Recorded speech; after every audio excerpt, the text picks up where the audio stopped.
Well, good morning, everyone, and welcome to Seeds Canada's semi-annual virtual meeting. I'm Brent Collins, the president of Seeds Canada and the head of Seeds and Traits for BASF Agricultural Solutions Canada, Inc. I'm really looking forward to connecting with our members over the next four sessions today, as well as on Monday. It's an excellent opportunity to bring together various stakeholders of the seed value chain, analysts, breeders, distributors, growers, retailers, processors, and service providers.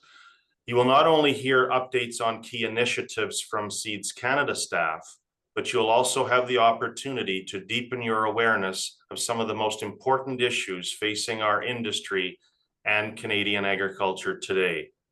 Before we get started, I would like to remind you about the interactive portions of our semi-annual meeting. Over the course of the next 2 days, we will ask you to share your thoughts on 4 topics using the Slido app. If you haven't already taken a minute to download the Slido app onto your phone, please do so now. That will allow you to participate. I will give you fair warning before we pose any of the questions on Slido. Now, a reminder of our media policy and the Competition Act. It's essential that everyone familiarizes themselves with these guidelines. You can find a copy of both documents in the member portal under Workspaces and Annual General Meeting. I will give you a few moments to scan both of these pages.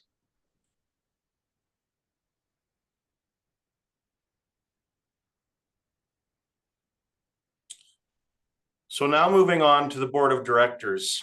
Our board is fully committed and passionate about serving our members and clients. As your president, I'm honored to work with the executive and board of directors to continue advancing our strategic priorities and securing a better future for the seed industry. I'm very much looking forward to welcoming 2 new dedicated board members to our team, along with our returning board members. This shows that we have a great deal of interest in our organization and what we're building together. With our board's expertise and fresh perspectives, we're confident they will bring great ideas to ensure Seeds Canada continues to be a strong, inclusive, and forward-thinking organization. I would like to take a moment to introduce Seeds Canada's board of directors and acknowledge these individuals for their time and tremendous dedication.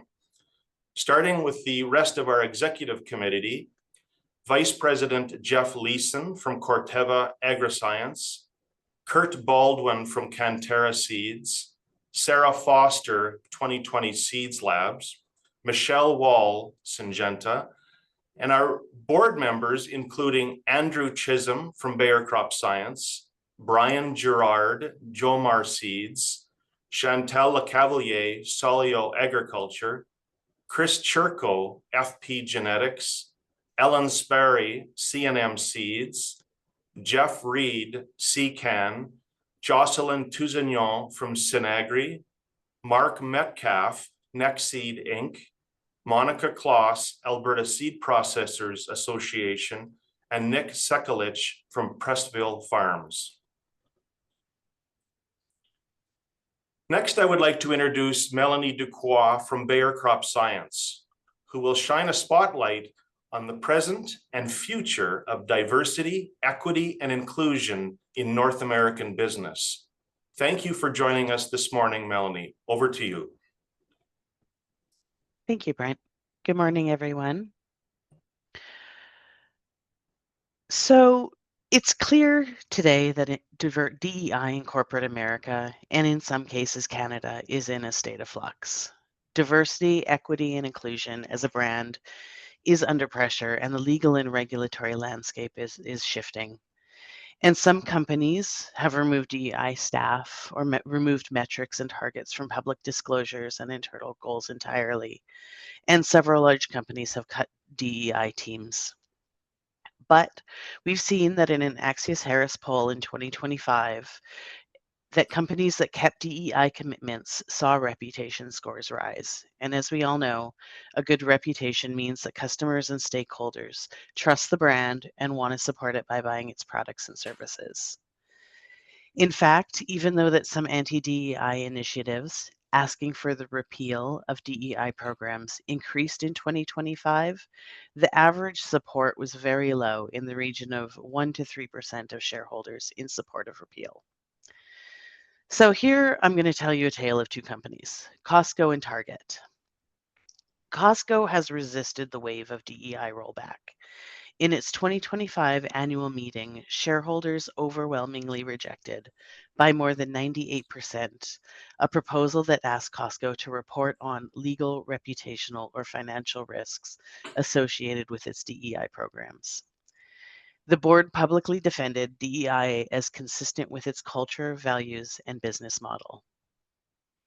Alternatively, we see Target, which has scaled back many DEI goals and initiatives with specific changes that include ending its 3-year DEI goals, which had set targets for hiring and promotion of women and minority racial groups, phasing out programs like racial equity, action and change, which included targeted efforts for supplier diversity, and they've moved away from external benchmarking. So there is a middle ground, I think, between sticking with DEI policies as they are or pulling them back completely. Sometimes the nuance can get lost within all the heated debates. And we've seen some progress with DEI initiatives and companies, but it's important for these policies to keep evolving.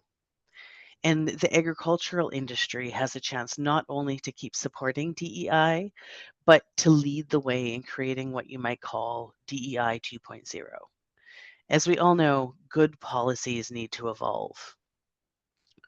Corporate leaders could aim for a balanced approach, making sure their public statements align with the legal requirements and their capacity for risk. We also need to maintain solid internal data collection and analysis, which can help steer strategies, ensure good oversight, as well as get ready for shifting expectations from both our internal and our external stakeholders, including our regulators. At the same time, companies must tackle the challenge of keeping an inclusive employer brand. So maybe we're going to have to use new ways and new words to achieve that.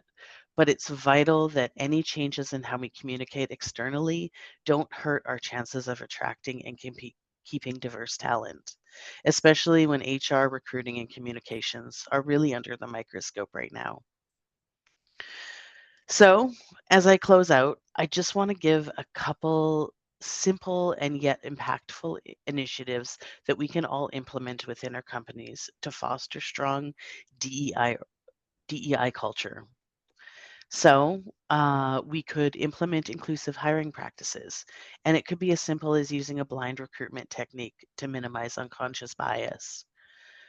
We could participate in DEI training, education, and conversations with all of our employees on unconscious bias, which would help equip our teams with the knowledge and the skills necessary to foster an inclusive environment. And finally, let's celebrate diversity and inclusion in our workplaces. We can recognize and celebrate cultural events and heritage months within our organizations. So host events, share stories and food. It reinforces our commitment to DEI, and it shows that we value the richness and diversity that it brings to organizations. Thank you for your time. Thank you, Melanie, for that insightful update on the state of diversity, equity, and inclusion. Very much appreciated. Now we'll shift gears a little as I take you through some of the recent highlights at Seeds Canada. Before I dive in, I'd like to remind you that we have a member engagement session that we've scheduled for Monday morning. Feel free to pose questions throughout the day, but you can also keep track of further questions for myself, Barry, or the Seeds Canada leadership team that come to mind today, and bring them with you to the Bear Pit session scheduled for Monday. Over the past 4 months, Seeds Canada has been focused on some very timely and critical activities on behalf of our members, including submissions to government on seed regulatory modernization, plant breeders' rights, the upcoming federal budget, and international trade. Turning members' feedback into improvements on our variety use agreement platform, and establishing the training platform for seed analysts. Our focus on all of these activities is not only relative to current events, but also proactive as they fit in with the strategic plan that we set last year with the board and staff. When we look at our strategic plan, we continue to guide our work by 3 strategic priorities you can now see on the screen. We will increase our value to our members, those of you on the call here today. We will maximize our interactions with government and industry stakeholders to benefit you as a member. And we will be the best possible advocate for the seed industry. So anything and everything that you see Seeds Canada working on somehow falls under the umbrella of those 3 strategic priorities. Lobby days.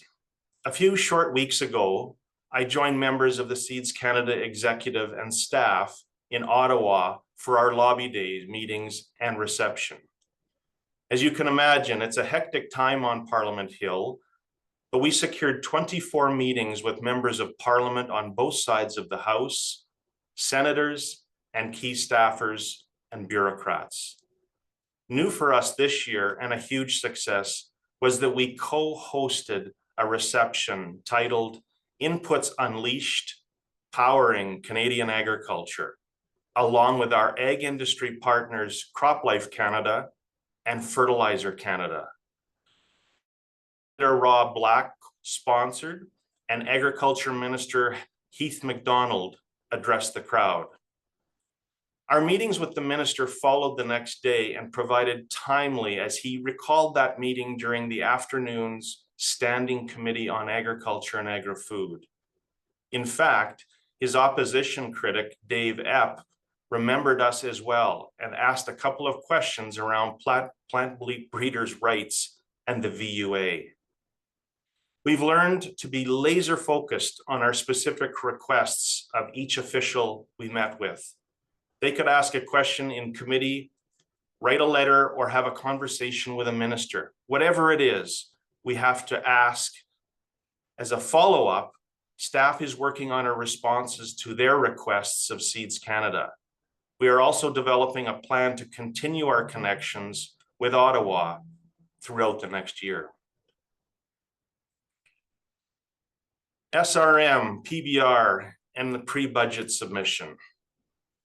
I'd like to share a big thank you to everyone among our members who took the time to prepare and send submissions on seed regulatory modernization. I know this issue has been an ongoing concern, but we finally received the Canadian Food Inspection Agency's proposal this summer. We were disappointed that the CFIA did not make revolutionary changes to the regulations, but we are hoping they will still consider our key recommendations. We called for an industry advisory committee that both Seeds Canada and the Canadian Seed Growers Association would participate in, as well as the CFIA has agreed that incorporation by reference would help avoid the long drawn-out process for regulatory changes.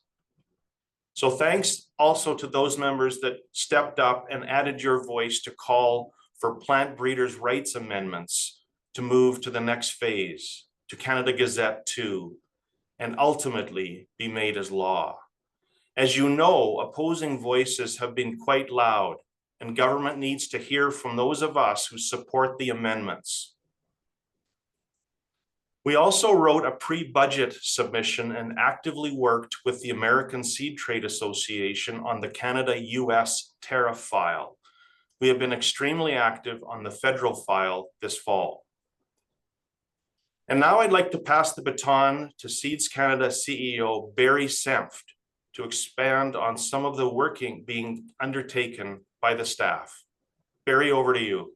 Well, thank you, Brent, and good morning to everyone, and thank you for joining Seeds Canada's semi-annual meeting.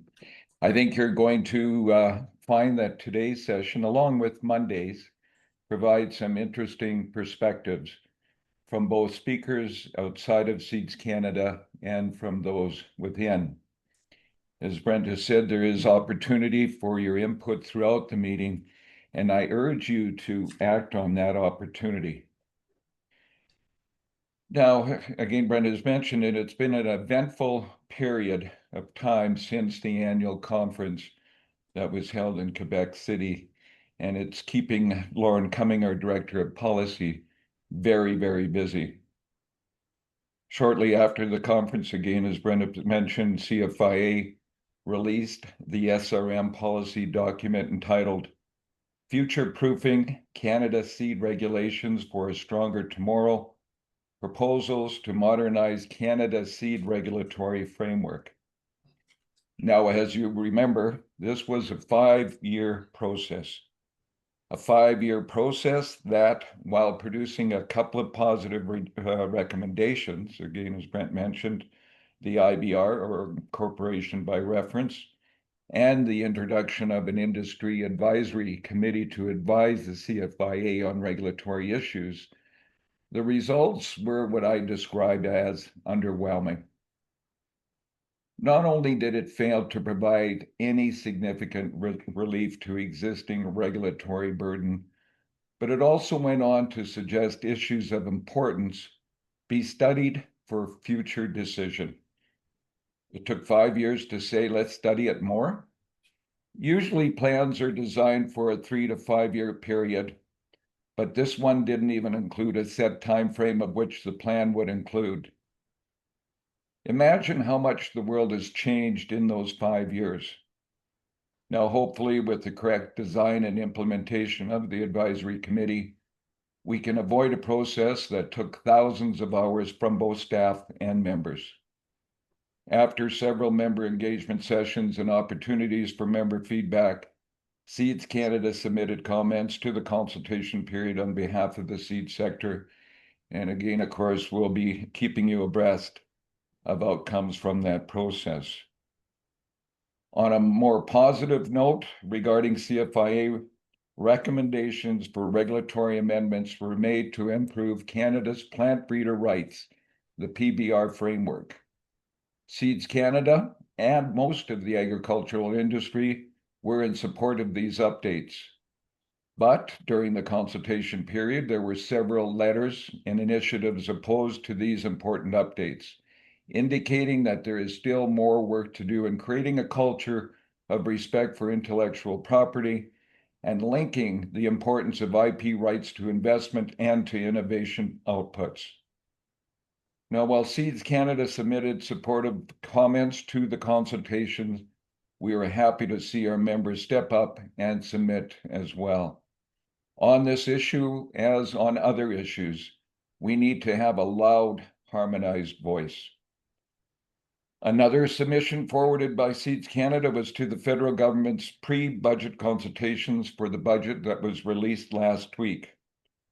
In our submission, we stressed the importance of intellectual property rights and also have a hospitable environment for the investment in plant breeding, as well as the need to approach our regulatory framework that governs the commercialization and the release of innovation with the lens of the cost and the speed to market, as opposed to solely risk mitigation. Yet another topic the policy area spent continued time on was the ongoing saga regarding the issues of tariffs, especially on trade between the US and Canada. The revisit of the CUSMA agreement also gave opportunity to forward Seeds Canada's opinion regarding the importance of uninterrupted trade between, especially the US and Canada, regarding the movement of seed back and forth. Our positive relationship with ASTA is and was useful through this process. Now, Seeds Canada takes every opportunity it can to amplify the seed sector's opinion on issues that affect our industry. The adoption of the Variety Use Agreement, the VUA, also falls into that category. While improvements to the VUA platform have taken place since we last met, the emphasis on having more varieties enrolled in the platform has been a priority. With that in mind, we met with AAFC in October to share with them the benefits of enrolling their varieties in the VUA program. Those benefits are twofold. First, with AAFC adopting the VUA, it levels out the playing field for private industry to compete. While we recognize the importance of public funding, the current way in which innovation is introduced to the market provides no incentive for private industry to invest in Canada's variety development landscape. From a farmer customer perspective, you do not want to be reliant on a single source environment, and also that of ensuring abundance of competition. The more competition in the marketplace, the better from a buyer's view.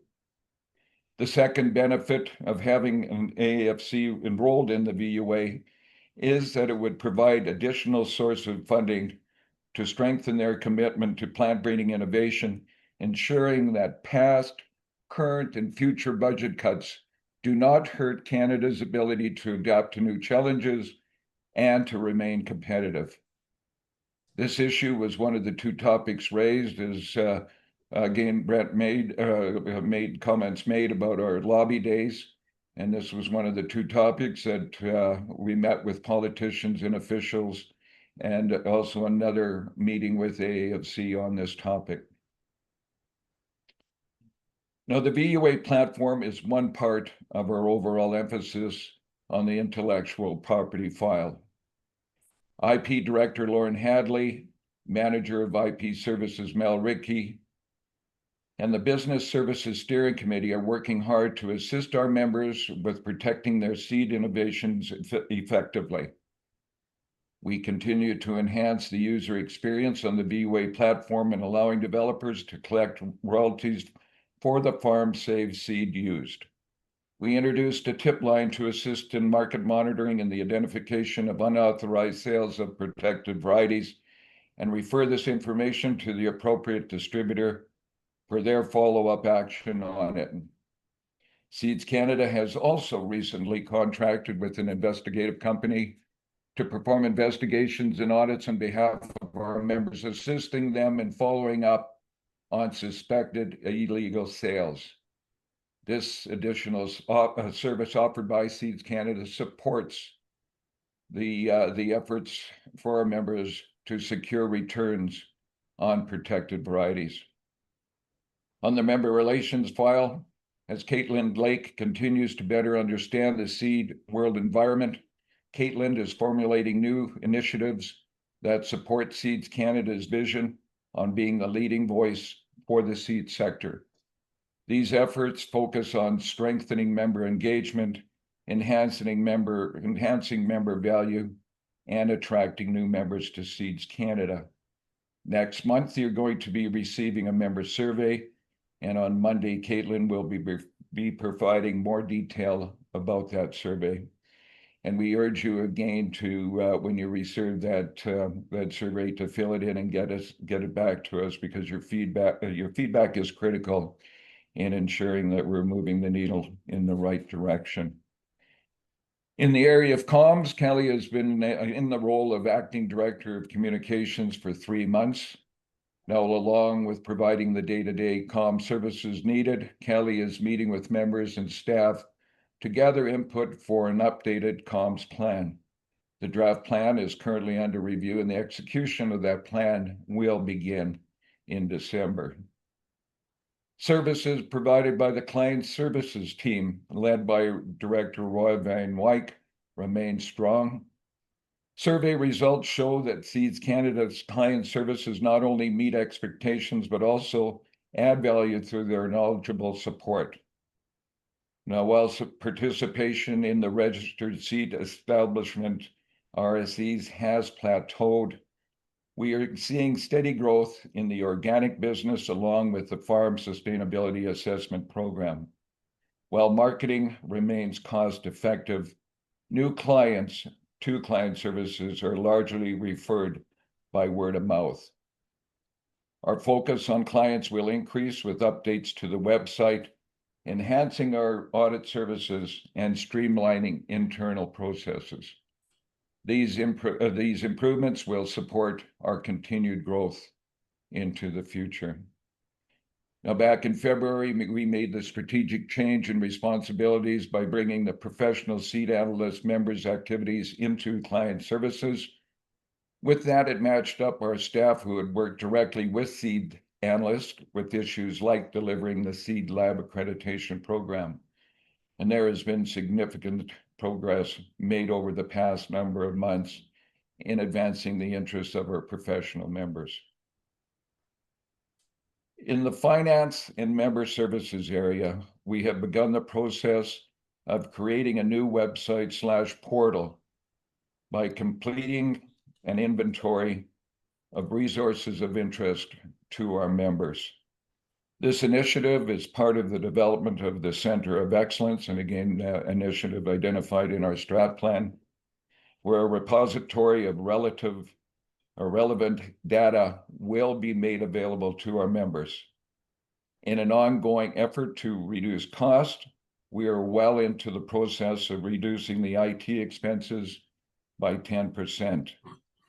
And lastly, with the upcoming transition of the CEO role, the Director of Finance, Rita Byfeld, has developed and maintained a process for the strat plan to be kept on track.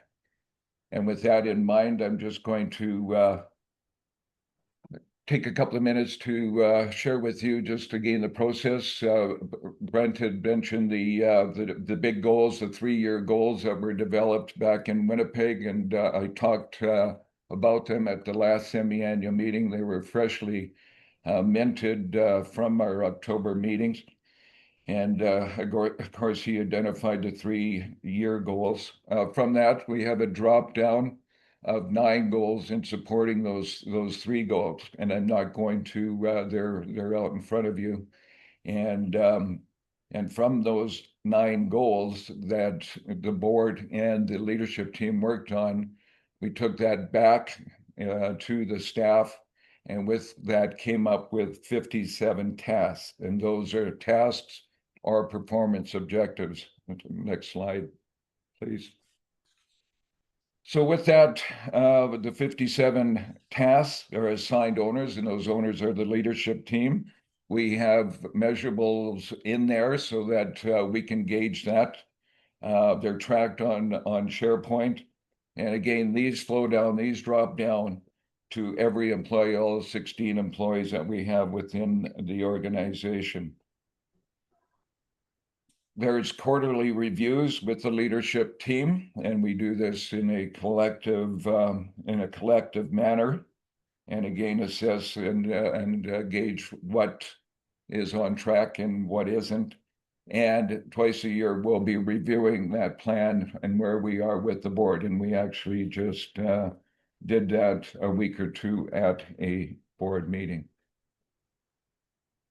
So in closing, as I mentioned in my remarks to members at the Quebec conference, January 30th will be my last day with Seeds Canada.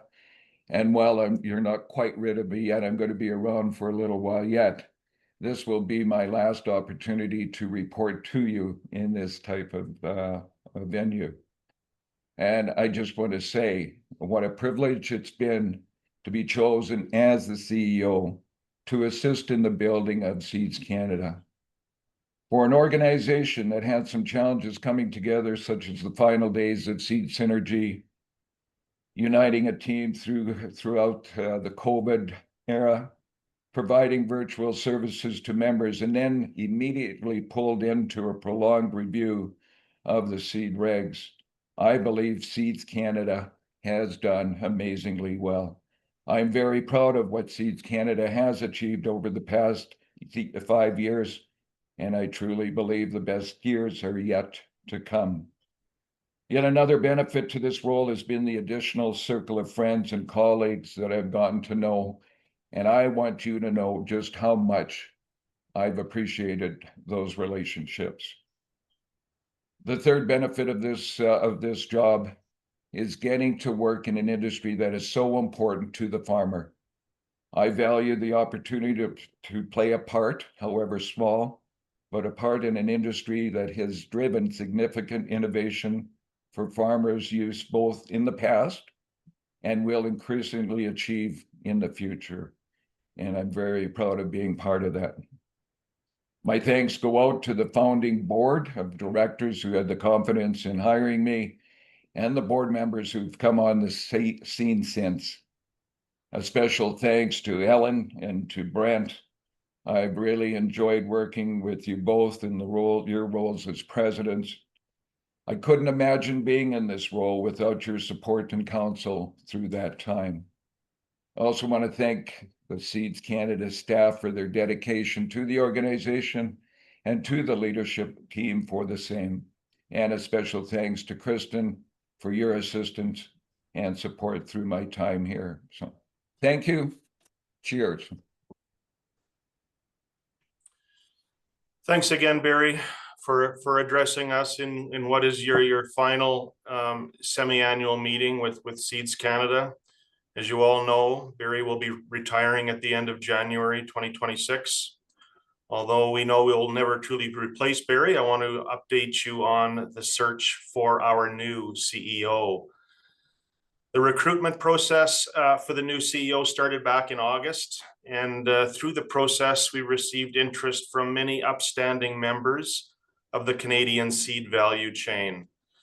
We're looking forward to making an announcement of the successful candidate in advance of the Christmas break, so stay tuned.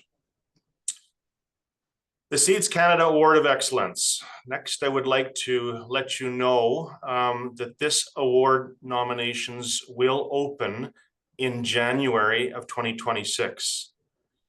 Developed by the board, the award honors and celebrates individuals or teams for outstanding contributions to the seed industry in Canada or internationally, either for a specific initiative or over the course of their career.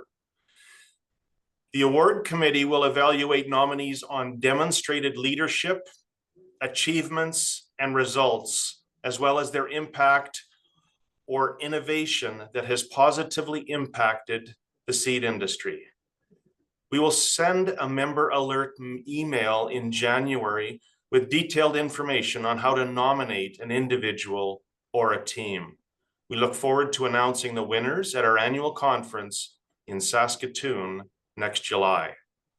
Help us create the amazing people that the Canadian seed industry is great and continues to thrive.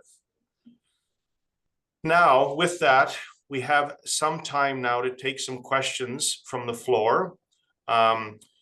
If you have any questions, as I mentioned earlier, we will have the Bear Pit session tomorrow morning. But if there are some questions right now for either Barry or myself, we would be happy to do that before we move on and describe the agenda for the next couple of days.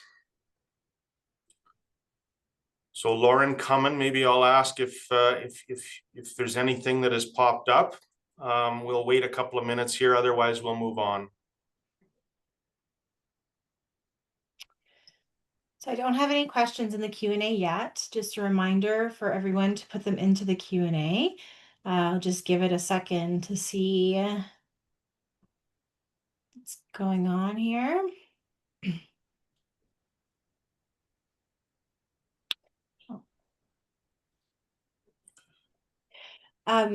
One question, and they may have missed it, but when will members know who the new CEO is? Yeah, so we will make the commitment to announce that in advance of the Christmas break. So in the next 3 to 4 weeks, we'll be informing the industry of the successful candidate. Okay. Okay, I think what we'll do is we'll keep chugging along, and we've got some time set aside tomorrow morning, as I mentioned, to dig a little bit deeper and allow the members to pose questions. So I believe the agenda now is, yeah, it's up in front of you. And I would like to review the agenda to show how we're going to roll here for today, as well as for the 2 sessions on Monday. So first we'll hear from Lauren Cummin, Seeds Canada Director of Policy, who will walk us through all of our government relations activities, including more of the details pertaining to October's lobby days that we just completed.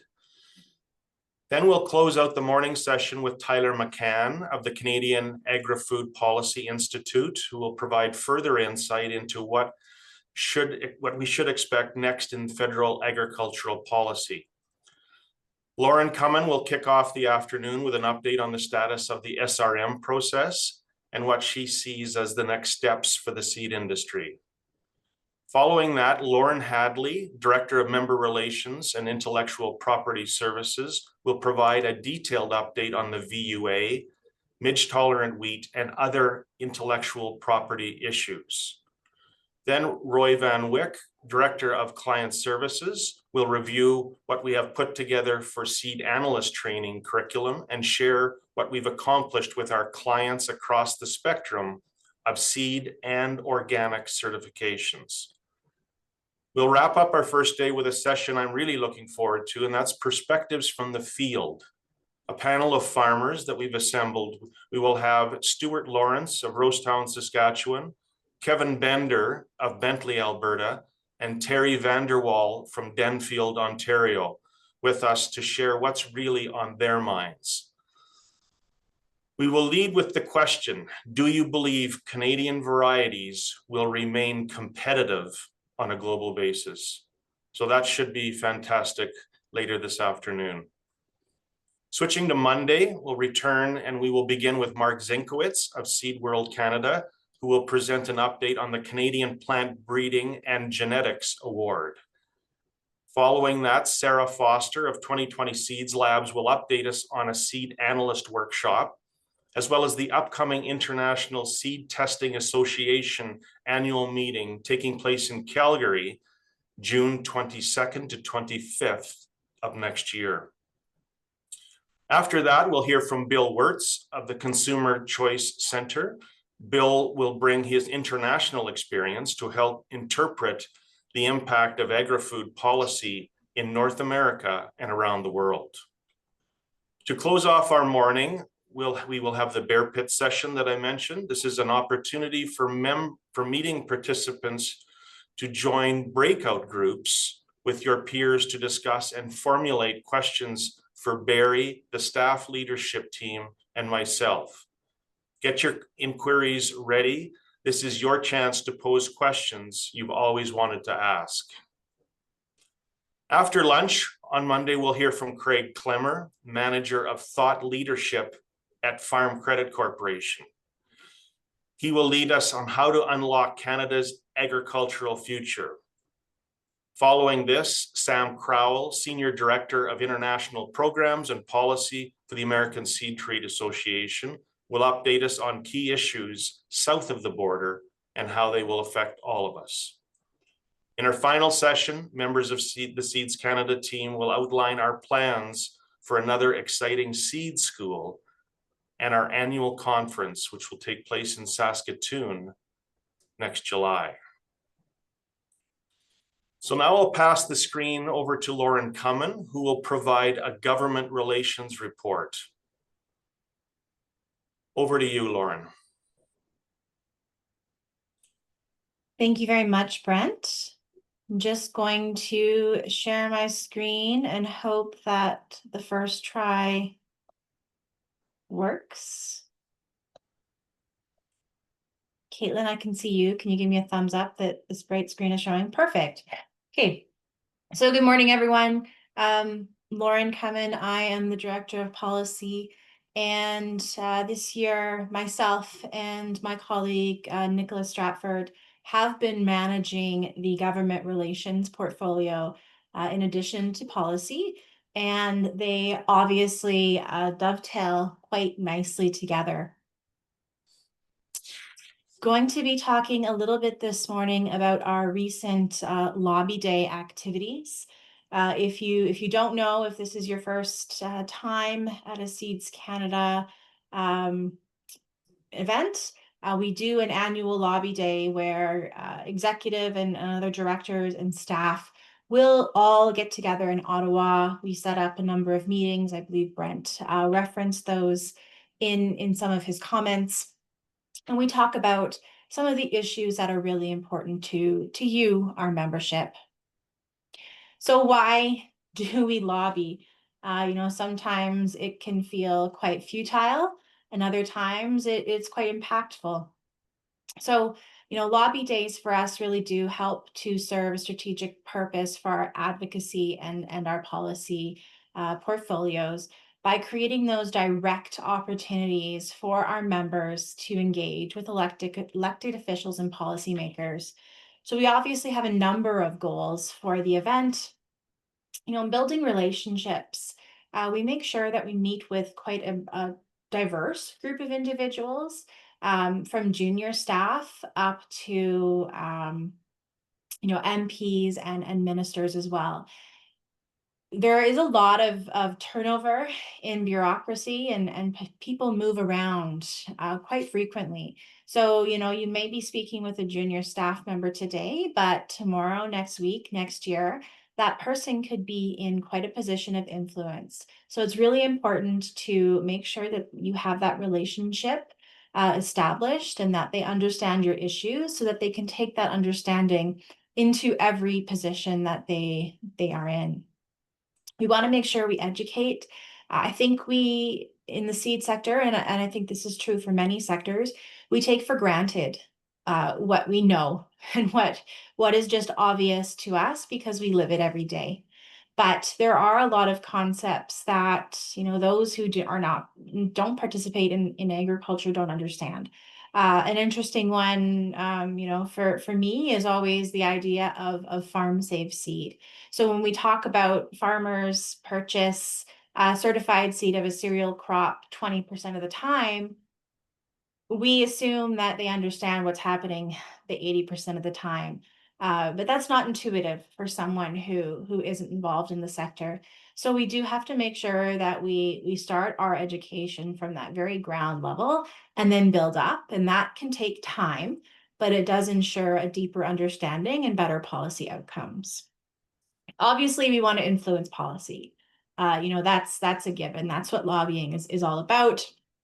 At times, we want to make sure that we demonstrate that we're supportive of things that policymakers are doing to encourage them to continue doing that.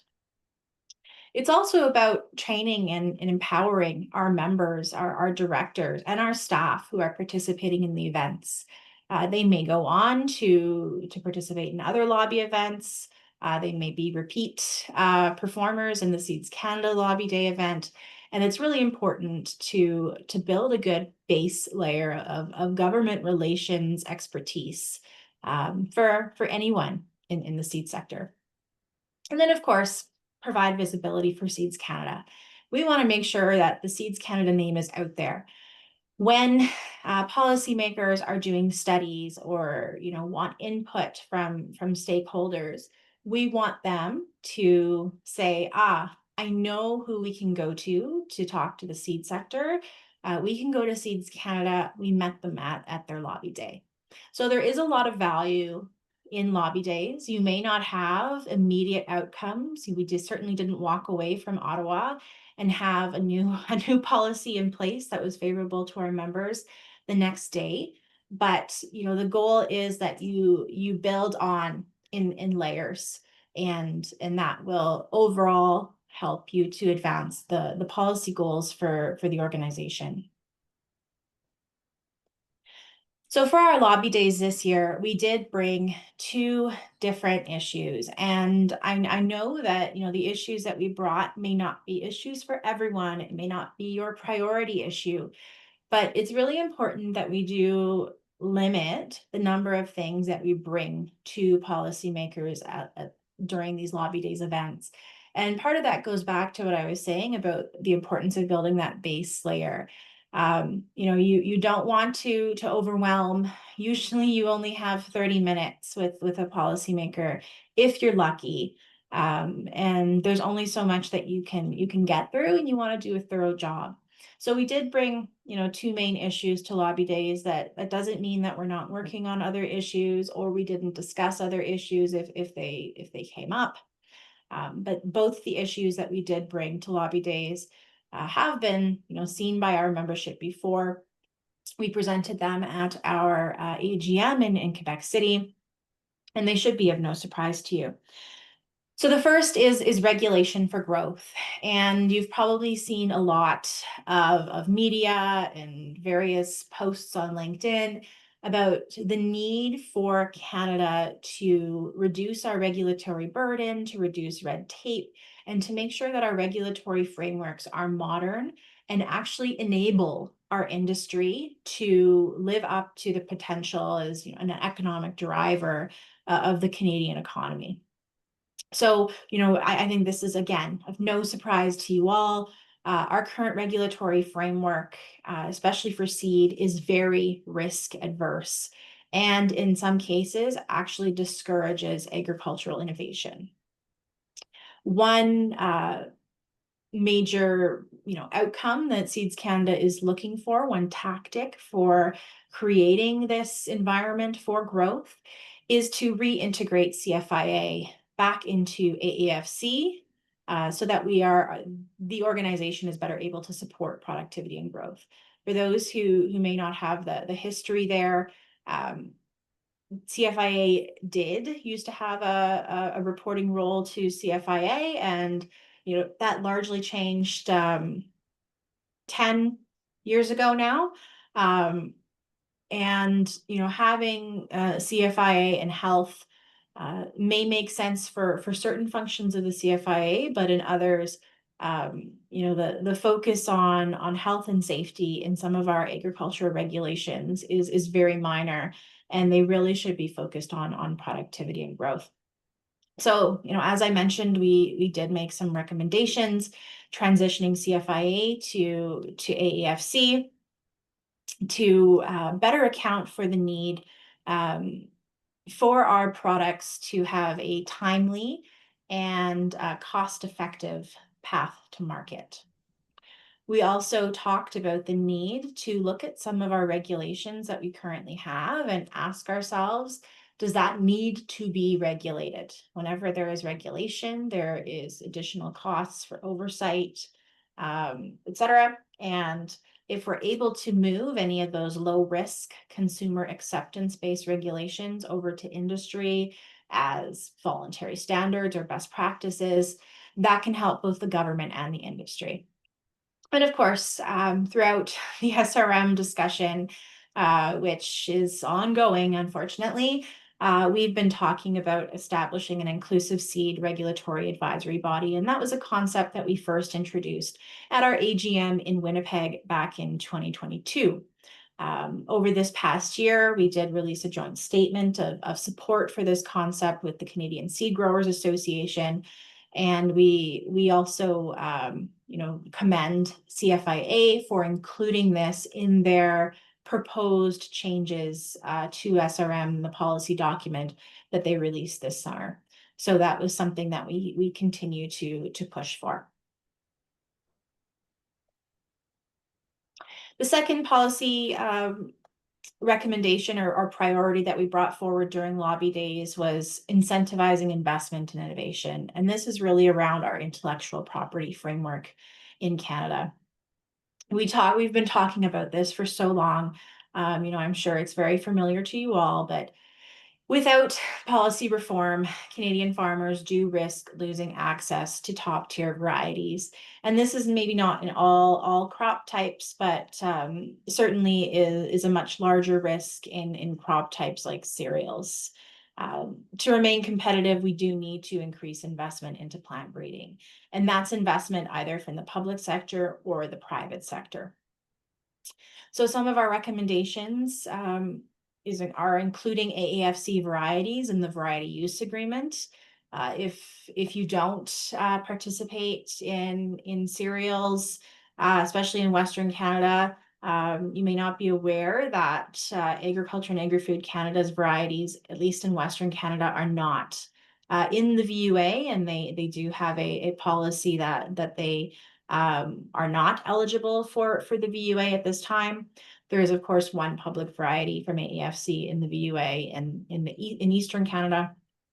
And by not participating, AAFC does limit reinvestment into breeding.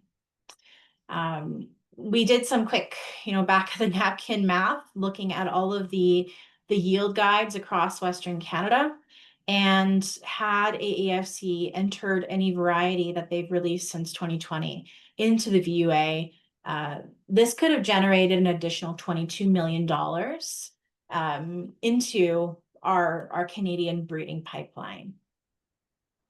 And in addition to this policy environment, we're also looking for regulatory or legislative change. You may, I hope, you participated in the recent consultation for Plant Breeders' Rights regulatory amendments in Canada Gazette 1 that closed October 18th. We would like to see those amendments finalized. And of course, there are additional changes that we'd like to see in legislation that other leading jurisdictions have to increase breeding investment that Canada doesn't have. And those are namely the reporting of farm safe seed use and royalty collection on farm safe seed use. So for our lobby days, we certainly don't go in unprepared. There is a lot of preparation work that goes into these events.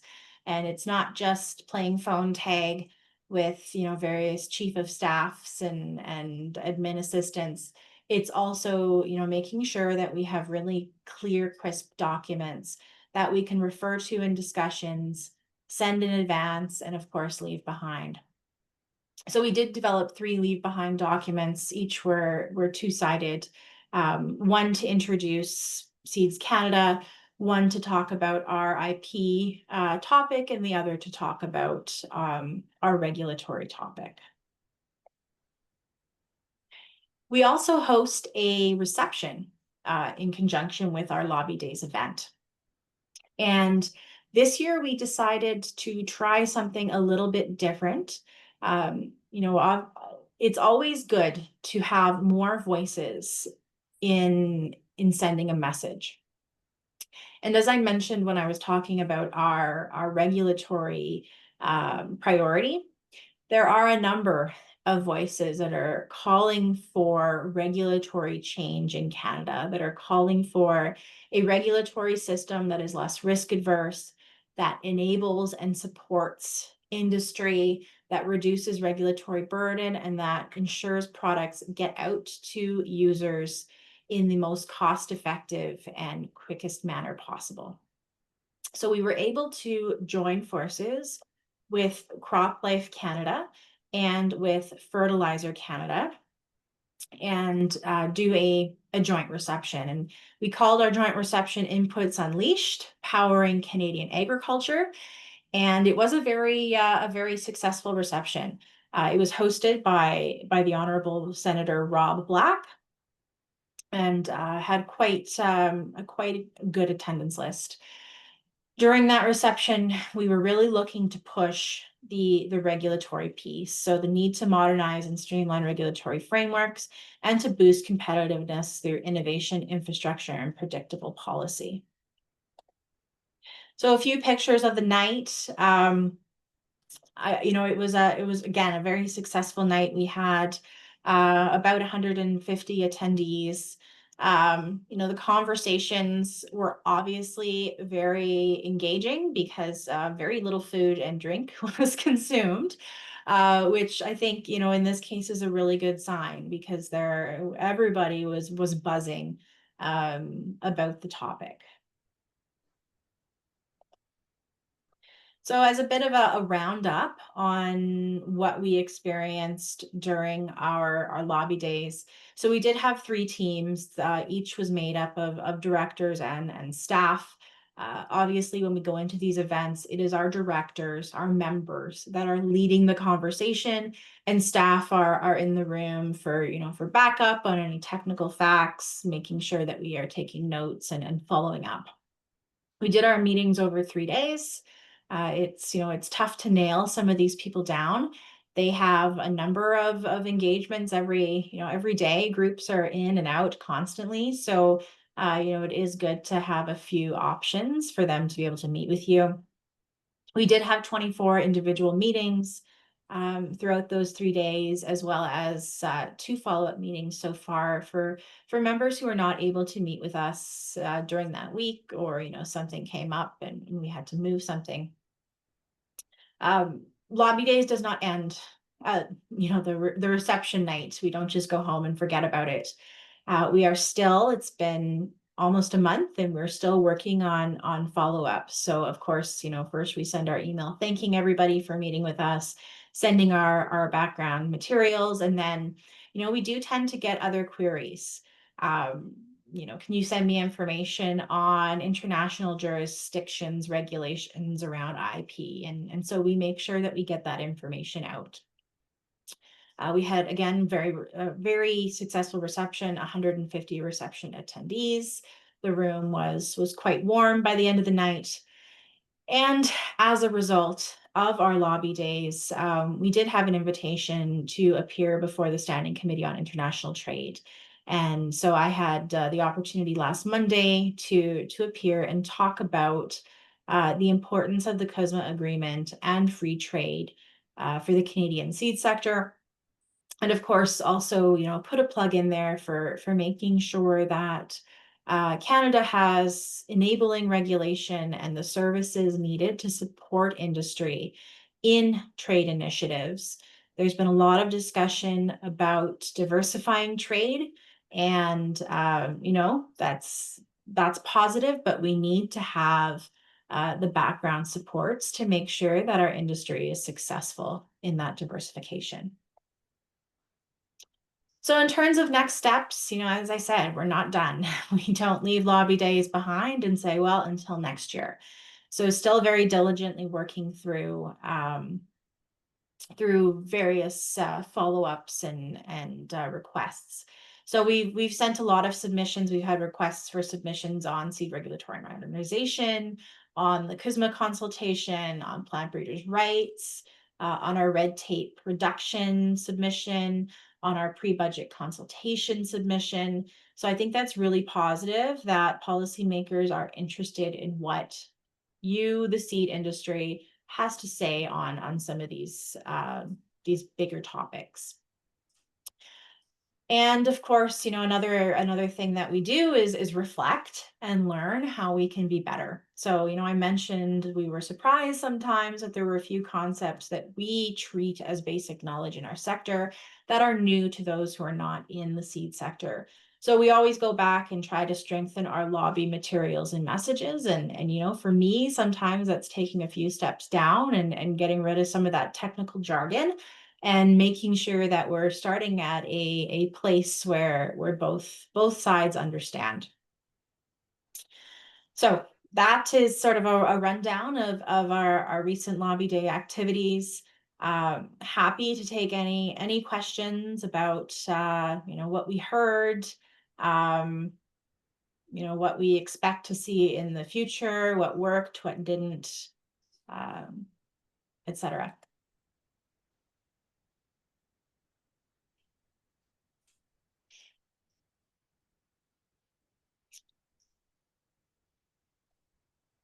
And you can just pop them in the Q&A if you have any questions.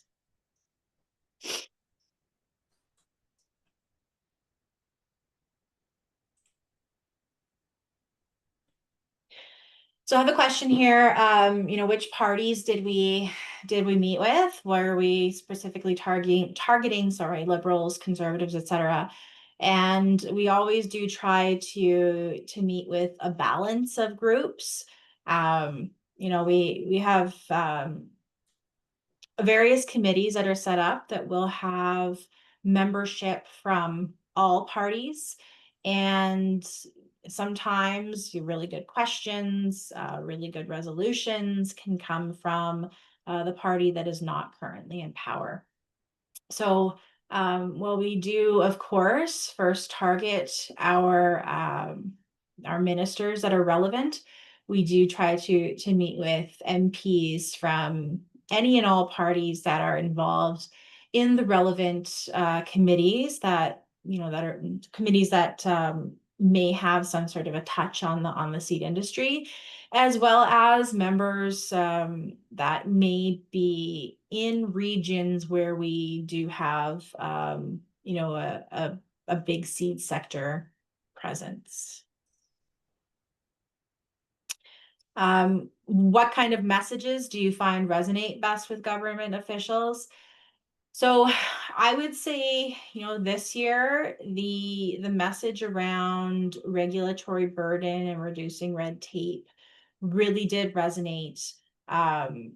We mentioned our recommendation for CFIA to transition to AEFC. And I think we were quite surprised how well that topic landed, and that those conversations have already been going on within government. So, that's always good to hear when you introduce something where you're not quite sure how it's going to go over, and the person at the other side of the table responds with, "That's exactly what I was saying yesterday." So certainly the regulatory issue. So you mentioned farm safe seed as being something that some of your audience had misperceptions on. What are some other common misconceptions that you noticed from people on the Hill?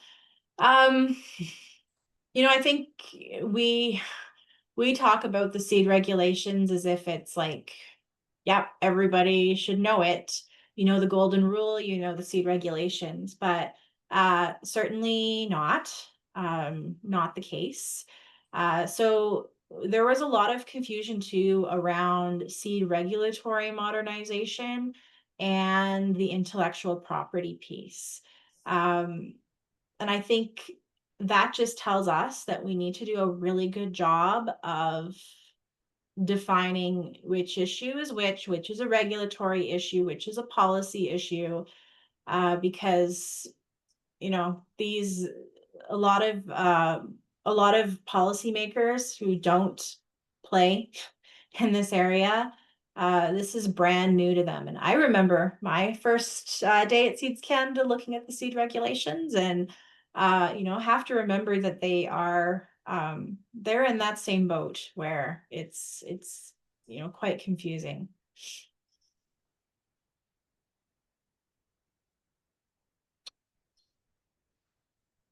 So I don't see any other questions. And I think I'll throw it back to, am I throwing it back to you, Brent? Over to Michelle, I think. Over to Michelle. Yes, tossing it over to me. Thank you. Thanks, Lauren. Appreciate that update. Always great to hear from you. There's always lots going on there. So I'm Michelle Wall. I'm from Syngenta Canada. I'm a board member on the executive. And I'm going to introduce our next speaker, who is no stranger to most or all of us on the call. Tyler McCann is the Managing Director of the Canadian Agri-Food Policy Institute. He has a rich career in agri-food policy, having worked for federal ministers, farm groups, industry associations, and agri-food businesses. Tyler has also been involved in international development and creating curriculum in cooperation with universities in several countries. In his spare time, he operates a beef and goat farm with his wife and kids in Western Quebec. Thanks, Tyler, for joining us. I'll flip it over to you. Great. Thank you, Michelle. It is great to be back with the Seeds Canada crew to talk to you today. I'm going to talk a little bit about some work that the Canadian Agri-Food Policy Institute is doing around innovation. And this is something that I know is key to Seeds Canada members, and is particularly key given some things that were announced in the budget last week. And so I'm going to talk a little bit about that. And I've just got a presentation that I will use to kind of guide the conversation.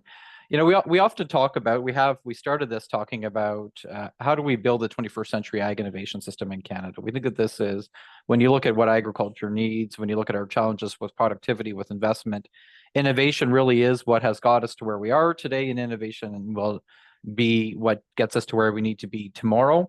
But the question is, do we have a system that can get us there? But really what we've got to now, I think, is a question around, is Canadian ag innovation in a crisis? We held a webinar on this the other day, and it is in the back of our minds when we think about the work that we're doing. And so the work that we're really trying to do internally is to try and build the case for generational change in Canada's agri-food innovation system.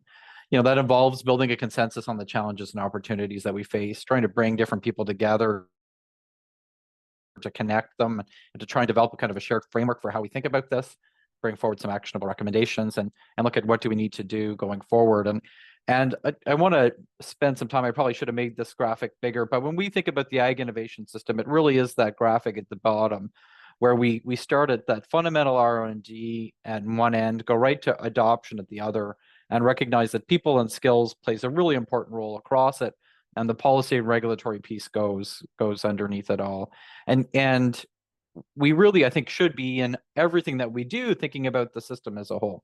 Now, I know that when you're in the space, when you're kind of living at it every day, you often think about kind of your particular link around that innovation continuum. But from that broader policy perspective, from the government perspective, when they're thinking about where this needs to go, I think that they're thinking about it in a different shape or form. Just some highlights, right? What we've seen is this drop in funding. We know we've got infrastructure issues. We've got these fragmentations that are there. We've got private sector challenges. We've got talent issues, and we've got adoption issues. There is, I think, that this interesting tension that exists when it comes to innovation in agriculture.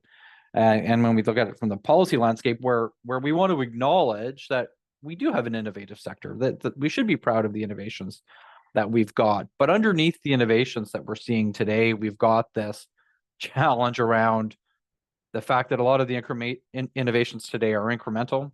We don't see that kind of leap forward that we used to. Before I joined you today, I recorded an episode of the Real Ag Issues panel. And we had a bit of a discussion around this, around kind of, are we living in kind of this era of the past? And sometimes when you ask people what was the last big innovation that Canadian agriculture had, they point to canola. That wasn't yesterday.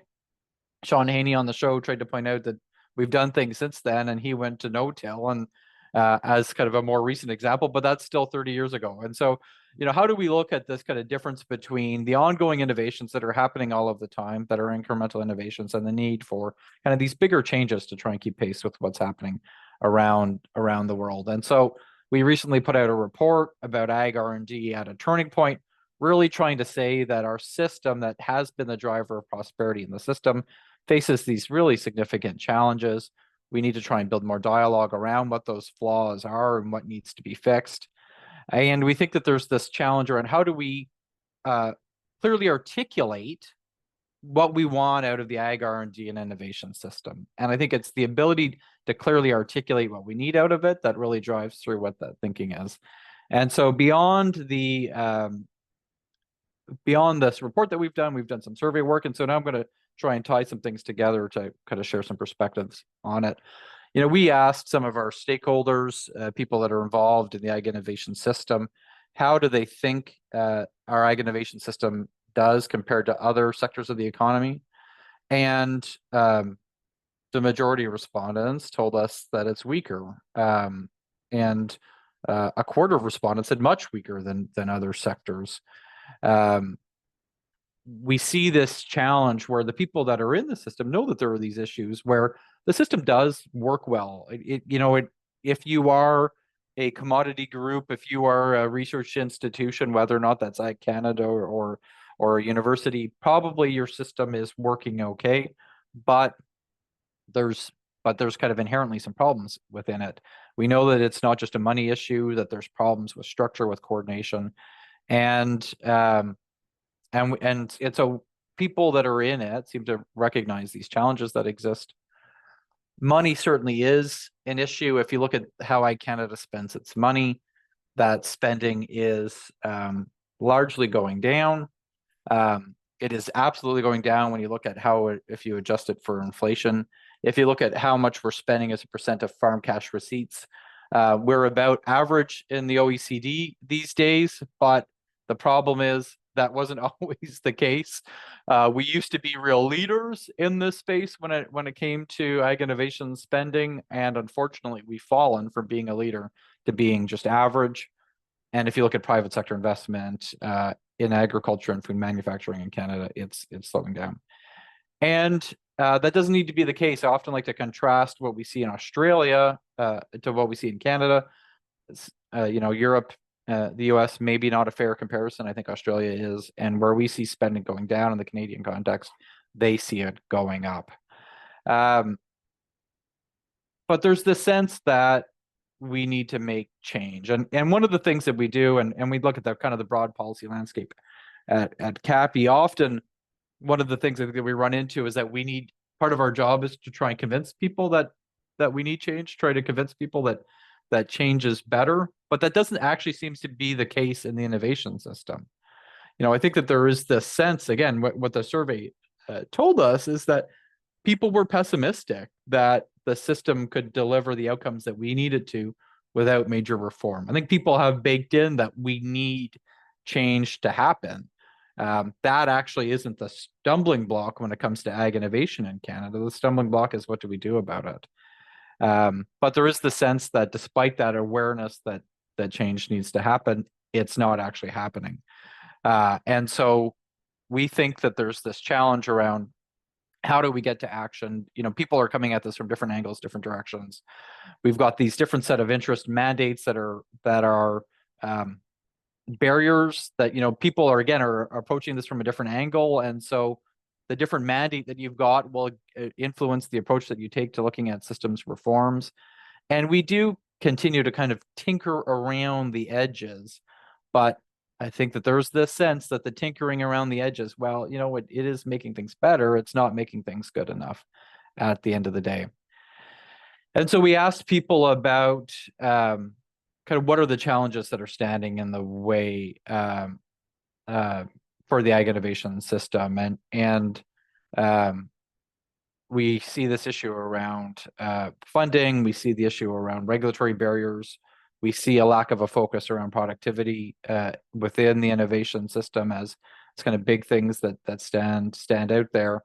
And again, we see this the sense that people agree that there needs to be a change at the end of the day, that the existing structure of the system itself stands in the way of being able to deliver on its outcomes. And I really do think, again, we were a bit surprising that effectively 3/4 of the people that answered our survey agreed with the statement that the current structure of our innovation system hinders its ability to meaningfully deliver outcomes. I think that that's quite a compelling signal that we've got.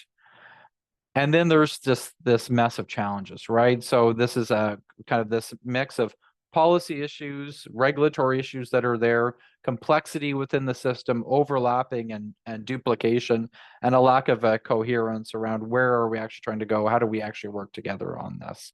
And so, reforming the current system runs into these issues of regulatory hurdles, funding commitments, lack of a political will, and a lack of a clear innovation framework. And I think it's important to kind of think about these things as when we get into a discussion about the budget in a minute. It is just worth hammering home, though, that collaboration is an issue, right? Again, we had our survey respondents told us that the system, the way that it works today, discourages collaboration with across the continuum. And by and large, there's the sense that people just don't work together well. It's a bit of an odd, again, I think it's something that we take for granted, but it is worth kind of drilling home that there's just the strong sense that people, especially governments and farmers and the industry and government and academics and farmers, don't collaborate. And that is, one of the things that's come up a lot about how does agriculture work better together. I'm increasingly convinced that the answer is we just need to do it. I think collaboration is a good example where you just actually need to collaborate. I don't think that we need to make it more complicated than that, recognizing that there is this barrier with how the system works. Fragmentation is something that we hear a lot about in our work. We know that there's this challenge with overlap and duplication and where things are going and how this all fits together. And there's this barrier given how kind of funding works and again, the different mandates that people have, that we've got this set of challenges that stand in the way. And we asked people about how does the information flow within the Ag Innovation System, and 3/4 of them, again, see it as isolated pockets of innovation with limited cross communication. That is a challenge. This really does, I think, drive home this reality that it's not just on paper that we see that there's fragmentation. It's not just us at a distance, but those that are in the system see that fragmentation too. And so going back to this theme around barriers to change, when we ask people about what is the most important to trying to address to overcome these barriers, again, regulatory reform was the number one. Close behind was increasing private sector investment. Close behind that was expanding public and private collaboration. And behind that was increasing public investment and improving those knowledge transfer systems, that extension system. And none of these are insurmountable. These are things that we can do.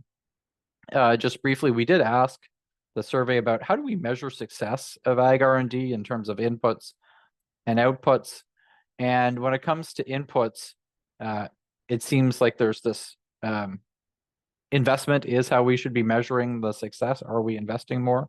But when it comes to outputs, again, I think that there's this clear distinction between increasing productivity, increasing adoption, and growth and value added as three big things that should be driving this. And again, the signs that what the data tells us today is that our increases in ag productivity are slowing. Our adoption rate of new technologies is not keeping up with international competitors, and our growth and value added is slowing as well. So if we're looking at how are we measuring success from an output perspective, it's not going as well. And ultimately, at the end of the day, there's this bigger question around leadership and where should that leadership come from? Once again, I think that there was this kind of clear call for a collaborative body, this group of people working together, trying to bridge this gap, trying to connect, again, the private sector, the public sector, farmers and private industry. I know this is something that's probably top of mind in the seed sector, but there's this, again, I think that the sense that you need to find ways to do this together. That doesn't mean a new organization. That doesn't need this new big structure. I think that means people need to come to the table and come prepared to collaborate, and it can achieve this desire. And so I think that sometimes we overcomplicate that when the first step may just be showing up and working together. We don't need to figure out how to fix the problem on day one. We just need to commit to collaborate more than what we're doing today. You know, if you look at kind of what happens if we don't move, this is probably not a huge surprise, but we're going to keep running into the same problems over and over again. I think that there's this sense that maybe we're afraid to make big decisions about big change, but not changing as a decision in and of itself. And but I think that that's starting to change, and we get the sense that there's this appetite for change. There's this kind of desire to get to some accountability and to do things differently, which brings me to the budget. And we waited effectively a year to get budget 2025. So was this sign from the federal government that their approach is changing? Their new prime minister wanted to signal that he's moving away from spending, moving towards investment, using those government dollars to catalyze the private sector to spend more. And it's interesting, when you read the front of the budget, we hear this real strong signal about research and innovation, and this recognition, so that he talks at the beginning that we are powered by a skilled and diverse workforce, home to leading researchers, entrepreneurs, and innovators. The budget called out this weak investment that we've seen in machinery and equipment, in R&D and intellectual property data and software. Again, I think the federal budget probably agrees with the majority of Seeds Canada members that we don't have the right space to drive these kind of investments. If you look at their commitments around how do we build a strong and competitive economy, a lot of this language, I think, resonates with me. It, it calls out our need to improve productivity, talks about this challenge where businesses often perceive the risk and cost of investment as outweighing the rewards. We've got a mindset, a cultural issue that is driven by regulatory challenges, the lack of competition and scale issues in this country. The budget calls out that our economy remains oriented towards lower growth activities with limited export exposure. Again, I think that this is kind of over and over again, the budget calling out these realities that we see every day. And so they try and tackle this through a series of investments. And they talk about high impact actions. We see this higher return investment actions that the budget calls out: infrastructure investments, public investment in R&D, and regulatory reforms. Just on regulatory reforms, I think Lauren mentioned it in her report that I saw at the end. Regulatory reform, I think, has become a real nonpartisan issue in Ottawa these days. And the Ag Committee's been diving deep into this. They've held weeks of study on the regulatory reform issue. I think that the Liberal members around the Ag Committee are just as concerned about the lack of reform, just as underwhelmed by what government has done to date, and just as ambitious in their kind of thinking that we need to go further when it comes to regulatory reform. The budget itself made a legislative change on pesticide reviews. That's positive. Didn't really go much further yet, but strongly signaled this government's kind of ongoing commitment to do more. I think that the Ag Committee has got a lot of interesting recommendations around how could they go further on regulatory reform. And so it will be interesting to see what comes next on that. But I wanted to touch on a couple of the investments that the budget is making. And they are spending money, putting a lot of money into artificial intelligence. They're enhancing the SR&ED tax credit. They're committed to spend some more money to protect IP, more money to recruit international talent, I think seizing some of the opportunities because of the US. And they protected the reduction target in the granting councils. So NSERC, SSHRC, and the Health Institute only had to reduce spending by 2%. And so I say all of this, that when you think about kind of innovation, the first part of the budget that we saw, a lot of what we hear out of the government has been really positive. I think tells the story that they see the potential. But then we get to this language at the end when it comes to agriculture. And every department was tasked to come up with savings. The Ag Department came up with savings of what will build up to $150 million a year. About half of that coming back from program reductions, about half of that coming from internal operations. But they really, if you look at the language, and there are not a lot of details, this is effectively on my slide, all of the details that we have today about the changes that they're going to make, really do in the ag portfolio focus on science and focus on the department's role on innovation and talk about reducing science activities and looking at that streamlined approach, looking at where capacity exists elsewhere.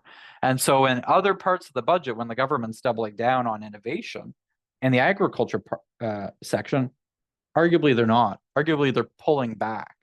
And they're talking about how do we reorient programming, scientific research to better align with the government's priorities. And so I would argue that if the government was really serious about all of those priorities that I just outlined, they should be doubling down on science and innovation investment in agriculture. They probably should spend that money differently, but they should be looking at how do they do things differently than what they do today. But they're not.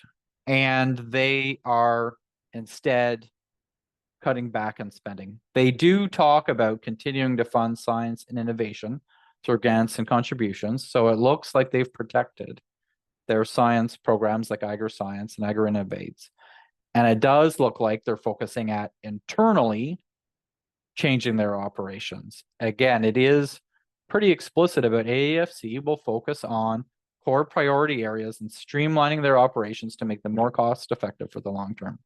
It does say that it will continue scientific work and crops, horticulture, animal production, food, biodiversity, and environmental sustainability, but clearly signaling that things are going to change. And so I think kind of this question that I'm sure is top of mind for Seeds Canada members, what does it mean for plant breeding? We don't know.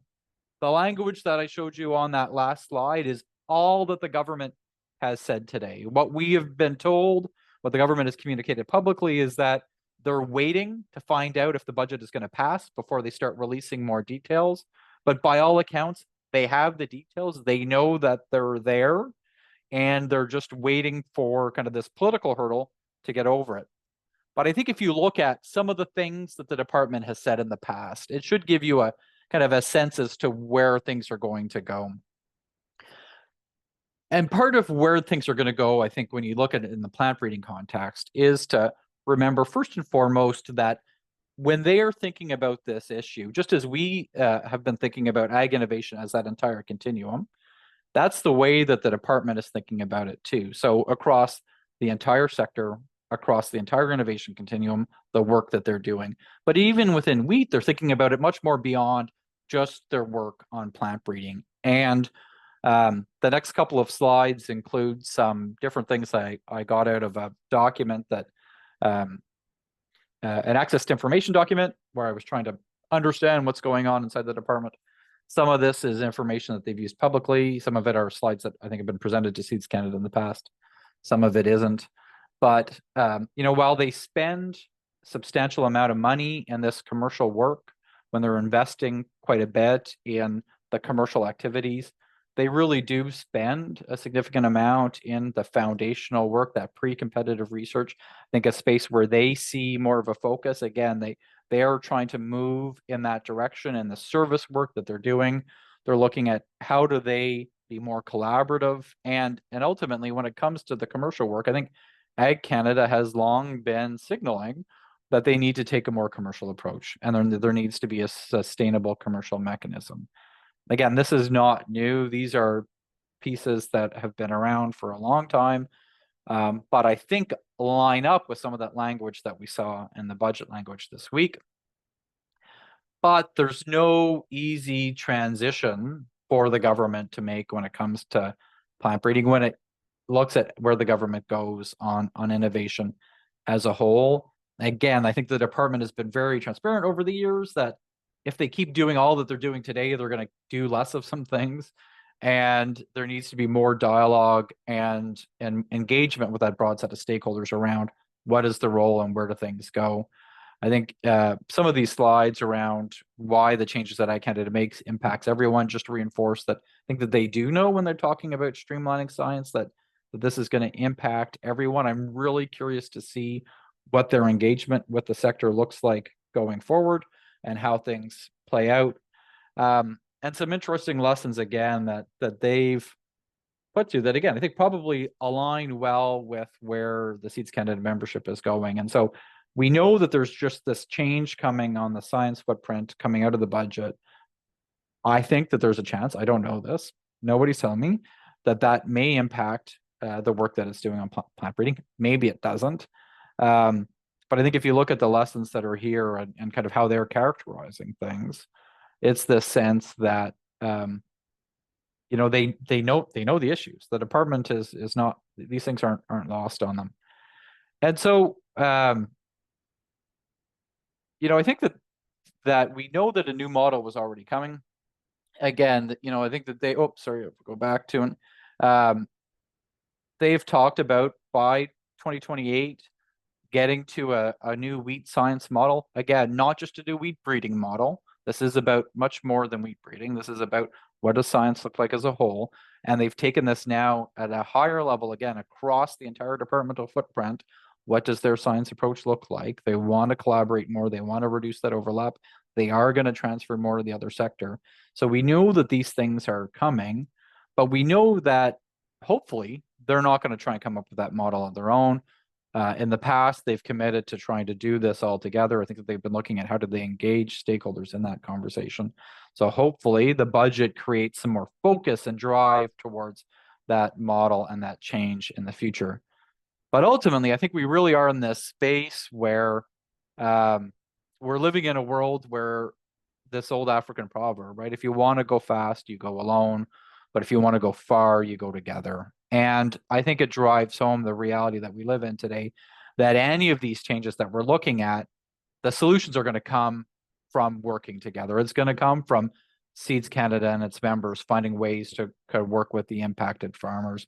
It's going to come from trying to build more consensus around what that new model might look like. I said this earlier, I'll say it again. That doesn't mean that on day one, you're going to figure out what that new model is. That collaboration is probably going to be hard. You have different mandates, different interests, but the more that you can find ways to build that coalition, you know, Seeds Canada, or CSTA at the time, was a leader getting to UPOV 91 through the Partners for Innovation. And I do wonder if there's this time where something like that, that new version of a coalition is where we need to go. And so just to wrap up some, how do we avoid this ag innovation crisis that we're in? Again, this isn't just a plant breeding issue. This is an issue across the sector, across the innovation continuum. And we think an important part of this is going to be getting to an ag innovation agenda. You know, we have, this is a kind of a straw dog model that we're kicking around. We're getting feedback on. Would love to get feedback from others. This is kind of, again, a starting point for conversation around what an innovation agenda could look like. Probably these things are not going to be rocket science because, again, I think that we know what the issues are. We know what needs to fix. We need to figure out how do we get more of that leadership.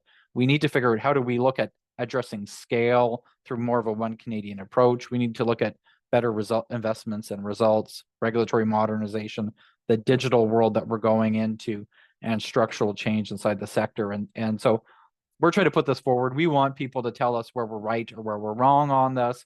We're going to spend the next couple of months talking to a variety of different partners around what an ag innovation agenda, what it could look like. And so hopefully we'll see this evolve and change as time goes on. But when it comes to going further together, part of the other thing that we're trying to do, and we're working with some partners on, is to say all along the continuum, we need to be asking kind of these common questions. We need to be talking to people about what's the role of the space in the continuum, who's funding what, who's doing what, what's the role of government. And our hope is by encouraging more of a discussion and dialogue around these types of issues, we can get to a better space at the end of the day, and we can look and do things differently and engage and talk to people differently about it as well. And I think what we will see is, you know, when you're looking at either our skills issue, when you're looking at our applied R&D issue, our adoption, our policy regulatory issues, like all of these things are different. And I think sometimes one of the problems that the traps that we fall into is that we try and say, again, how does an ag innovation agenda kind of work for everybody? But through an exercise like this, what we want to try and say is that when it comes to innovation in particular, that agenda needs to reflect the very different dynamics all along the innovation continuum. This is a different space, a different set of issues, and we want kind of to try and get more of that different ownership. Again, I think that there's going to be some common themes across all of these pieces that are going to be different at the end of the day, but they're going to, I think, head in that direction.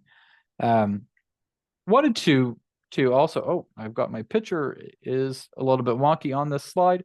I had the opportunity to be in Australia at a trade and sustainability conference a week ago. I talked to a lot of people about their model. If you go back to that funding space that's there, I think that there's some really interesting things that we could learn because they do seem to be compelling more of that public and private sector investment at the end of the day. But you talk to Australians about their innovation system and their R&D, and they will talk about the problems that they're having. So you know, I think that nobody's got a perfect system, and there's always this challenge around fragmentation, around investment. But I think that there's more of a recognition in that Australian context around how do we think systemically in a way that builds on regional and commodity differences. So yes, we need to recognize regional differences. Yes, we need to recognize those commodity differences, but we need to think about how this all works together. A really simple point that someone made that I think was very relevant in the Canadian context is that fragmentation is less of an issue when the investment is sufficient. So if we are spending enough money on the system the silos that exist don't matter as much. But when we've got an investment challenge, that scale problem really gets to be a problem, and it makes the fragmentation problem even worse. And so I think we've got kind of two issues. We can either spend a lot more money and not fix our structural issues around fragmentation at the end of the day, or we can figure out how do we address our fragmentation. So with the limited resources that we have, we get better outcomes. And I think we're in this space today very clearly, especially with what we heard in the budget, that new money is not coming in any big way. So we need to figure out how we address that fragmentation issue. One of the things that the Australians, I think, are really, when you look at their policy landscape, when you look at kind of how they talk about innovation in the sector, they really divide the role between the funders of R&D and the performers of R&D. And I think in Canada, especially in the crop space, because Ag Canada is both, those waters get really muddied. And sometimes we lose track of who actually is paying for what that's happening in the system and who's actually doing what inside the system. And I think the more that we can kind of separate those things out to understand that when Ag Canada is spending money on innovation, when Ag Canada is spending money on agronomic research, when Ag Canada is spending money on plant breeding, or when Ag Canada is spending money on variety testing, who's paying for that and how does that work? And the reality is we don't have good answers to that today. We don't really know kind of where that line crosses from being a funder to a performer in a way that we really should. As much as my first point here was that there's this recognition that they need to find systemic solutions, to think systematically. That has stalled. There was kind of this big push a couple of years ago. That's run into issues. It takes a lot of political will and leadership to drive at that systemic solution when, again, in their case, their funding models are very commodity specific. That's hard. But the reason why it became a priority in the first place was because there was leadership, and because that they're in this space that government was willing to show some leadership at the end of the day. And ultimately, I think that there's just this cultural difference that I came across in my conversations, and I'm sure lots of you have the opportunity to talk to Australians about this as well. But the problems are similar, but the willingness of the Australian system, the political and industry kind of sides of those equations, to act on the problems, to kind of have those tough conversations, to come up with some new solutions, to try different things, just seems different than it is in Canada. And so when we think about how do we avoid the crisis, we need to get past this reality that we all agree that there's change, but we don't agree on what the change should be too. We think that the best, most impactful solutions will be systemic change, but there are these barriers that stand in the way. And there's this challenge around what is the point of the whole thing? How do we define success? And that's where we think that we should start. And so the budget, I think, has made this a priority again. I think for a long time, getting people to talk about innovation in agriculture has been tough. Let's be honest, I think that the federal government got burnt through the VUA process, and they wanted to kind of stay away from this the best they can. But the budget decisions have put this back on the agenda, and I think that the time is right. And I'm really interested to see where this goes in the policy landscape. And I think that there's a real opportunity for Seeds Canada, not alone, but working with other partners in the space, finding ways to work with growers, finding ways to work with other institutions to drive that change. And I think that there's an opportunity there. So, Michelle, I'm not sure if there's some questions that have come in, but would be happy to answer questions anybody has. Yes, thanks, Tyler. Great insights there. I am sure that everyone was wishing that what will this mean for plant breeding GIF was actually you and not someone else, but great presentation. Thank you. Lauren is monitoring the questions. So if anybody has any questions, a reminder, please do type them directly into that Q&A function on the Zoom meeting at the bottom of the screen. Lauren, do you or could you read any questions that have come through? Sure. First question, Tyler, did you paint that elephant picture yourself? No, I did not. I did not. Google helped me with that. All right. Second question. So you mentioned that the Tri-Council, so CIHR, SSHRC, and NSERC, Their budgets had only been cut by about 5%, which is 2%. obviously, sorry, 2%. 2%, sorry, 2%. And that obviously is less than the 15% that AEFC is expected. Now, those are funding envelopes where the government funds doers of research, usually in the academic space. You also mentioned that they were going to keep doing agri-science, agri-innovate, again, funding programs, right? Not doing programs necessarily. Do you take that as a signal that the government is going to shift from being a funder doer to being a funder? Is that where they ultimately want to be? No, no is probably the short answer. The long answer is, I think it really depends what type of R&D and innovation work we're talking about. I think that there is a recognition that the government itself has a role in that foundational science work to do, but clearly they're aware that the work that they're doing is overlapping with, and maybe not even overlapping. I think if you look at the language, they talk about work that could be transferred to someone else. And so they have acknowledged that there is an ability for them to do less internally on the science side and have others, and they talk about academia and the private sector, to do that work. And so that is the lens, that's the language that they've committed to in the budget. And so I think that you take that at face value because it very much lines up with what the department's been saying for 15 or 20 years on these topics, right? They want to see that transfer at the end of the day. What we just don't know yet is how significant or how complete that transfer will be. But taking the kind of the budget language at face value, there's going to be changes in what they do. They will stop doing things that they are doing today. Okay, thank you. Could you tell us more about how the Partners for Innovation that you mentioned worked, and how that model would work again for industry collaboration? So I am probably not the best person to speak to this. I'm sure there are some people that have been around the CSTA board for a long time that could do a better job. I was actually in government as a political staffer when the Partners for Innovation was up and running. But what the CSTA team was able to do at the time was go to a pretty diverse group of farm groups and other associations and pull them together to say, look at it again, it was really I think around UPOV 91 and ratifying it that this is in everyone's interest. And it really was a good example of getting people to understand what the problem was.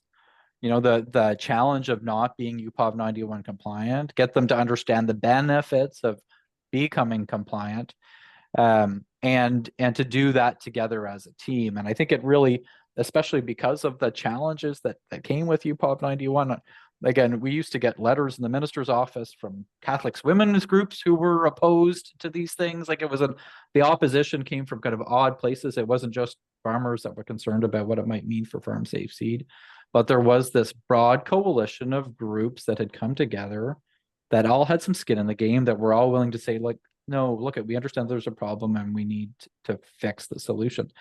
Now that didn't carry through to, okay, Canada's UPOV 91 compliant.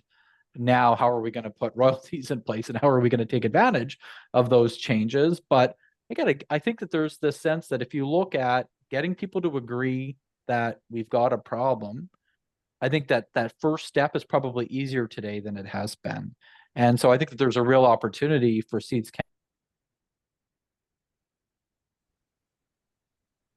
Canada to go to other partners in the space. And like we all agree that's in our interest if we show leadership in this space and coming up with solutions.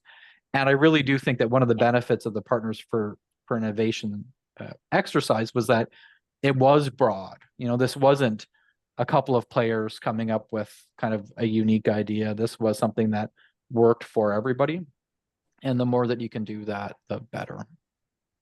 Right. Yeah, I was with Alberta Wheat at the time of Partners for Innovation, and we were at Alberta Wheat a partner for innovation, and there were, I think, around 20 organizations, including obviously farm groups, who did sign on to support the ratification of, UPOV 91. And I can confirm Royalties, value creation was not a part of Partners for Innovation. It was a conversation where obviously the door was opened by that transition in our legislation, but everyone rallied around the idea that having a stronger intellectual property framework was good for everyone, and that plant breeders' rights, it is really a balanced approach to benefit. Comment here, a question. It certainly feels like this topic of investment and roles has been ongoing for a long time. Is there any thoughts on actions Seeds Canada should be doing beyond our current activities, or any actions members should be taking directly? So I'm going to come back to what we talked about a minute ago. I think that the action is building a coalition around this, right? I think that like there really is something to be said that there's probably a lot that you can do as a Seeds Canada membership together on this, or as individual companies.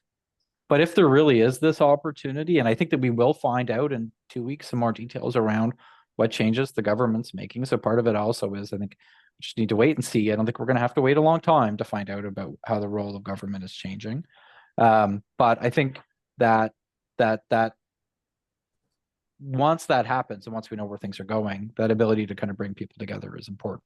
I think the other thing to think about it, and this I think can potentially influence how you talk about it in your government relations and other outreach work, is that the name of the game today is investment and growth, right? And so framing everything that you do and the way that you talk to government about this is what this means for investment, this is what this means for growth, really is important. I think that there's been a long time where it's been hard to try and find the messages that resonate well with government. And so talking to people inside the government, talking to kind of those at the political level inside the Liberal caucus, talking to the minister and his staff about this is what we think that this means from an investment perspective is important. Being prepared to invest is important. If you are a Seeds Canada member that sees investment opportunities in Canada, now is a good time to go talk to the government about it, because I think they're quite open to trying to be partners where possible in this at the end of the day, and really seeing this as a constructive opportunity to drive investment in the sector is where there's a lot of opportunity for collaboration, a lot of outbidness from the government side. I think that it hasn't existed there before. So last week, budget came out, right? You talked about it. I don't know what's going to happen. What is the timeline for next steps? I mean, that budget was a very high level document. What does that, what are we waiting for? So what the clerk of the Privy Council, so that's the top bureaucrat in Ottawa, has said in a message to bureaucrats on the day of the budget, because again, the budget effectively says that we will reduce the size of the public service by 40,000. There will be 16,000 additional layoffs that come from it, and so the public servants that are worried about this have got a lot of skin in the game and are looking for details probably more than any of the rest of us. But what the chief bureaucrat said was, as soon as they have comfort that the budget will pass, that they will communicate, that they will be transparent, they will move quickly. So that doesn't mean as soon as the budget passes. It does not look like they are going to wait for the budget to get through Parliament and become the law of the land. But once they get that certainty, they will start to roll out details. I think it's also important for us all to understand on the outside that when they are rolling out details, the first audience for a lot of these decisions is going to be those that work inside government as managers inside research branch and policy branch, programs branch, communicate with their staff around what these changes mean and what that looks like. So kind of that broader engagement, it's not clear kind of where that really lands. They have said that publicly, the kind of the first time that the broad public will see what all of these cuts look like beyond kind of the paragraphs and the lines that are in the budget is in the main estimates, which would likely come probably early next year at this point in time. But I expect that we will see more details before then. Impacted parties, especially the seed sector, if they do make changes, I think we'll have a sense well before Christmas about what this what direction the department is going in. I think one of the things that and again, I don't know really what this means, but I do get the sense that the government knows what changes they will make. They may not fully know how those changes will be implemented. They may not fully have all of the details baked out. And so I do expect there will be some dialogue around kind of where they go and what comes next. And Tyler, you probably don't know this level of detail, but I don't know, maybe you do. And do you anticipate seed section being a target for cuts? So if you look at the CFIA language around what the cuts will be, it is, I think, a little bit harder to kind of read into it and to know where things are going or what that might mean for them. At the end of the day, it is, I didn't put that in my slide, but I have it kind of relatively right here. And so again, I would just, in the name of being really clear, we'll kind of pull some of the language from it, because again, I think that they have tried to be as clear as possible. Just at a high level, what they're looking at is cutting about $80 million from the CFIA's budget a year. That's the value of what those cuts are. But they really are talking about it in the context of reducing overlap and duplication within the organization. And so that's not about, and so they talk specifically about non-core research activities, focusing on high priorities, using digital platforms. They're going to look at certain areas of program delivery to realize additional efficiencies and modernize its programs, maintaining its focus on core activities and high-risk priorities. They specifically call out paper-based PET export certificates and moving that to a digital system, and decommissioning some vehicle washing stations. But again, it's kind of hard to know in that what's there. I don't get the sense that this process will make big changes at the end of the day. Really glad they put that clarity about the PET exports right in that budget document.